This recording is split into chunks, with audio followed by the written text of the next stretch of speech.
Hello everybody, in this video I'm going to teach you how to install a hardwired smoke alarm system in your home. A hardwired smoke alarm is a smoke alarm that has AC power from the electrical outlet, and the battery is just for backup, just in case there's a battery backup, but the actual power comes through here. So the hardwires are usually interconnected. What is the meaning of interconnected, and what are the advantages and disadvantages?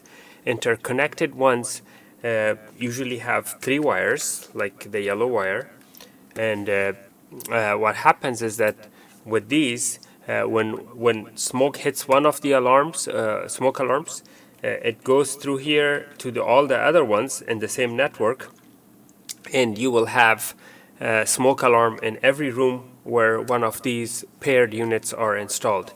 The advantage is that if there is smoke in a place in a room, even if you don't hear the smoke alarm, all the other rooms will also beep, and you will know that there is smoke at one of the locations. The problem is that you don't know which location has smoke, so you have to go run and check on all of them. So everywhere you will have noise, and it will be really loud, annoying noise, and you're trying to find where the smoke is coming from, running room to room, and that's not going to be good. That's the reason why I cut this wire on mine, because I don't want, if there is alarm, one of the alarms are kicking in, I don't want all the other ones to beep, so this way I know exactly where the alarm is coming from, and before it's too late I can reach to that room and deal with the fire. So that's why I don't think this is a good idea. And by default, when they ship the new ones, this is the new one by the way, which I just got from Amazon. When they ship the new ones, by default this is capped. This is where people don't really connect this. So I'm gonna, this one was hardwired to the house with an unpluggable, removable plug like this. This one plugs into the actual smoke alarm like this, but then you have to hardwire it yourself. Now what I'm going to do, instead of hardwiring it, I'm going to transfer this plug to here, so I can only unplug the old one and plug the new one in. Simple as that. There are 3 color wires. The black wire is the hot wire, which is high voltage, 120 volts. This is the neutral wire, which is the neutral, and this is the data wire, which informs all the other smoke alarms that this has been activated. Or if the other ones are activated through this channel, it informs this guy to beep. So this is the common beep line.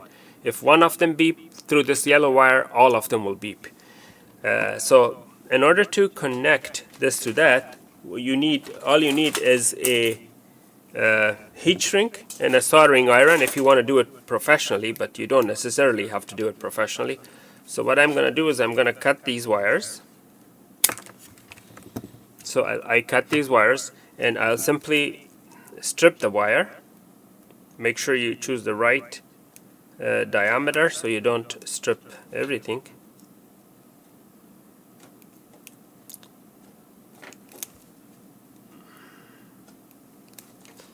Okay, so I'm not gonna connect the yellow one. As I said, I don't want all the other alarms to go off when fire is in one location. It creates confusion, and you will be running around trying to find out where the fire is coming from. So I'm gonna be doing this professionally with solder and everything, and heat shrink and what have you, but you could also do it with twisting with the tape and everything, so you don't necessarily have to do it the way I do it. But as a professional, I can't just twist it like jerry rig it and what have you. So I have to do it professionally, and I recommend that you do it professionally when you're installing it.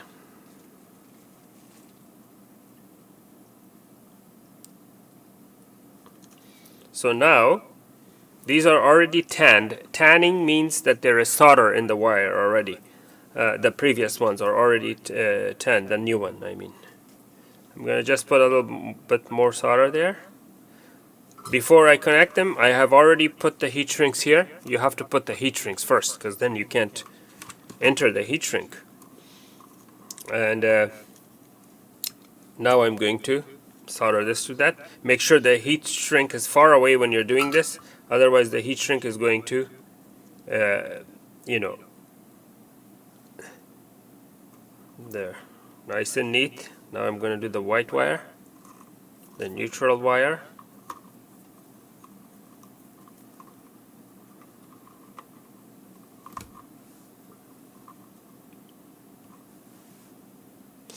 I could zoom to this. Let me actually zoom to this so you can see better. Let's see, which camera should I use for zooming? So let's do this with a little bit of zooming.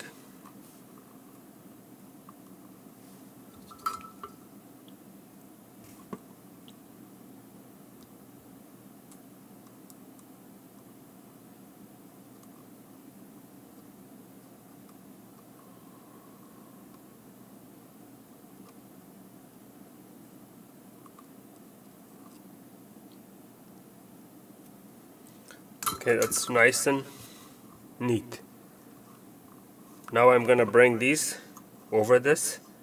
These are the heat shrinks I was talking about. For that, I'm gonna need heat gun. This is a heat gun. I'm sure you've seen these.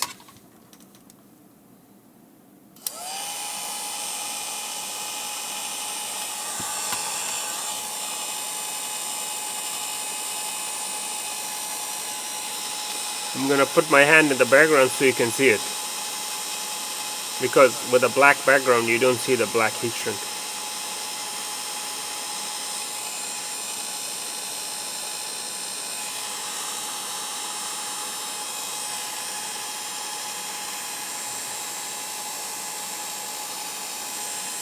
Make sure it's totally shrunk, because you don't want it sliding up and down. And once it's totally shrunk, make sure it doesn't slide up and down, because if it does slide up and down, you're in trouble, because then the wire could get they could touch each other and cause problems. So okay, now this is ready to install. Now I'm gonna go ahead and see what's going on there with my installation setup. So the way you mount this is that you twist this. So the way you mount this is you use the plate. This is the installation plate. You put 2 screws here and here into the drywall, and you simply put the unit and twist it. Here there has to be a hole in the drywall going to the ceiling, where this will go through for the wires, because this will stick out. So there has to be a hole in that diameter so this can stick out inside the drywall. Okay, so in my case I have to remove the plate from this, put the new plate and install it. Good thing I already have this, so I don't have to worry about it. On this end also, I'm going to put a tape or to seal it. I'm going to put a tape and seal it so it doesn't short circuit with anything.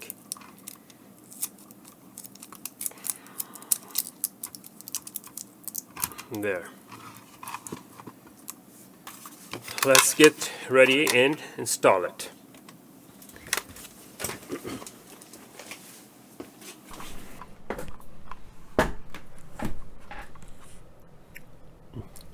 So I have to remove the 2 screws. Okay?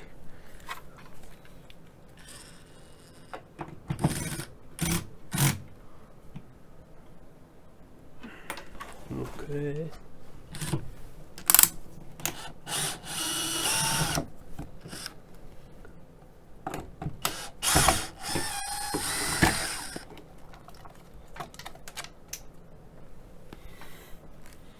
Okay, so that is good.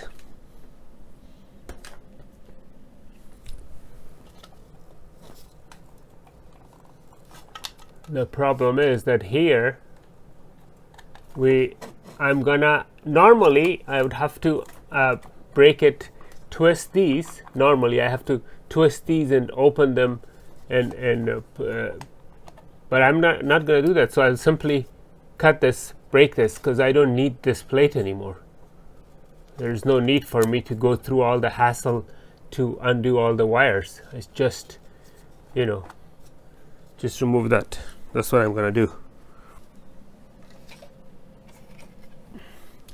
This is my new plate, the new plate. So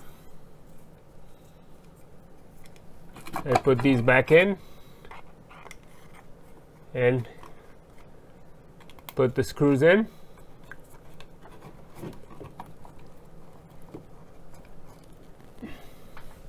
The screws, the distance between the screws is standard because there is a junction box, and the junction box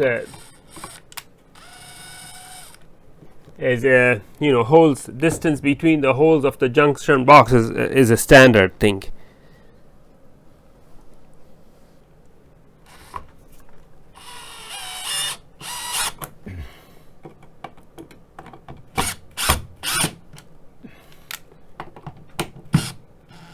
Don't over tie it because you will break it. That looks great.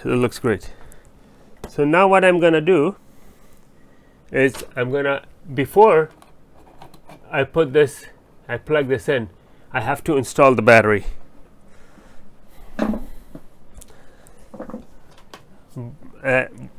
By the way, this thing, it comes, let me show you something. Hold on.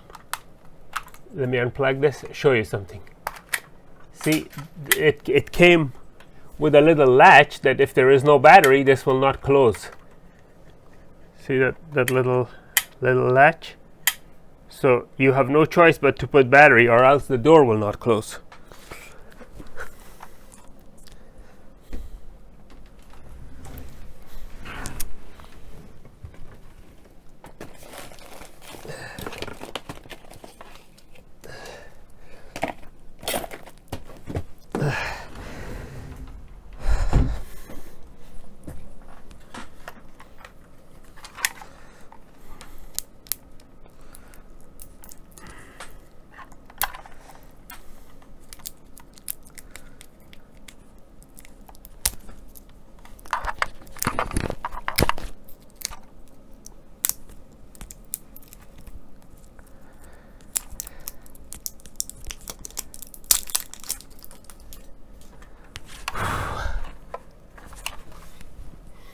So here is the battery, plus and minus.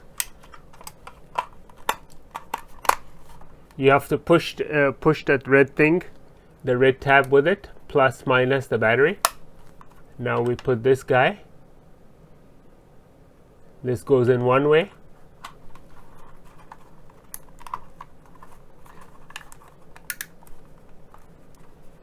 Now we put this plug in.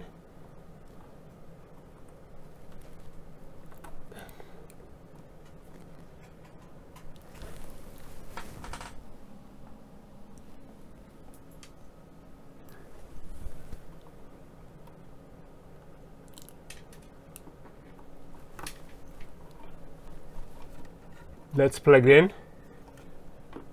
The green light is on. We push everything in. Push all the wires inside the junction box. And